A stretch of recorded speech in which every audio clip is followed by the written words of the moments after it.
بسم الله الرحمن الرحيم وحن meeshan u imid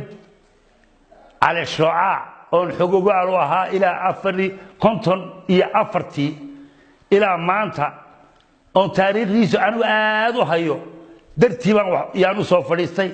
waayo tuug dadweynaha ku dhex dhuumanayo ha intuu mid kale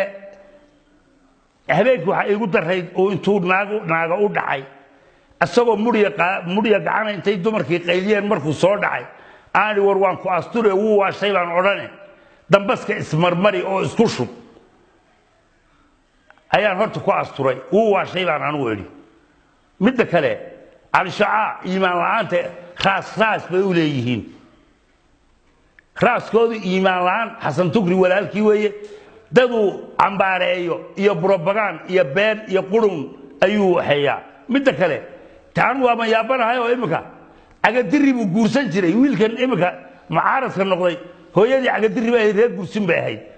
annagoo jabhadiya kolku galciyay tii al-shaa'a iga dhalay yaa uu diiday yaa ku niri meel nin taagan yahay hal ma martee nin boqolaa weeye hadiidina al-shaa'a oo qaadaan ku niri horta annaga saa ugu qasabnay ceebtan annaga Soomaali galbeed iska rahayn jabhadii ahayd mid kale tuug ariya xadana uu ahaa ila garbo mid kale fulayna uu ahaa ilaa guruusdal ka dheereeya gacanta midigta bastooladiisii buu iskaga dhuftay intaan dagaal galay fulaynimo darteed oo balanka ilaahay annaga taariikhdiisa naqaana sidii Xasan Tugri uu dhuwa ila ku cuni doonaa ya anagu horey baan waana ugu quusanay marka waxaan wiiliyow cali oo ilaahay baan bariyay beerka lagu goobaraskaadi la cudur xuno booqasho lahayn waxa ku bayni beedkii jannada uu banaan yahay aakhira markii atana ku afurnaati ali oo xiliyaha iyo xabadko malaxdu ka ahayd wuxuu dheeyay baan bariyay qaaxa ku dheys qaaraanka gabo tolka qiimaha u bil aakhira markii atagtana ku afurnaati war la baayay gal adeer waxaaga hadeegsan wada dhashiya aaminay baar intifaac kuma deeqo oo olol ka sii qaada aakhira markii atag ku afurnaati la baayay gal adeer waxaaga iimaan la'aanta Xasan Tugri hiday u leeyihiin una ku soo dhashay mid kale garac waxaan hayna ma dhalaba mid kale waa ninka yiri wiilasha iyo gabdhaha aan jabka laga jarin iimaan la'aantiis aan kuna diin islaamiyada haysan diintu waa xeer ninka kula weey horta marka waxa weeye al-shaa'a war dhuumanayo dhabarku muuqdo bilays la dhaariya dhinacaaga taagan inta la dhigay wareysdiibi salaada horta ku dul dilaacay al-shaa'a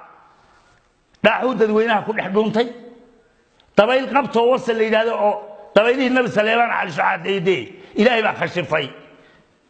qabto wasal dabayl la yiraahdo yaa deedays marka waxa weeye al-shaa'a iimaan la'aanta anna waa koobay usadul qaadan mayna hadikad al-shaa'a waa ay wasakhaysan oo sunaysan waan iska qabanaynaa wada jir mid kale iimaan la'aanta jamaadii duufaan lacagteedii la kala fakaday marka wuxuu deedayo وانا اهل النار دي نار التهوى سوي كرلا على الشعاع عمري وحو كو دمايستay بين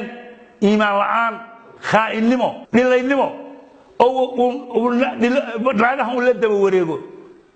waliga على الشعاع بالنا قبل لما arag imika eedis baa ku jira wasakha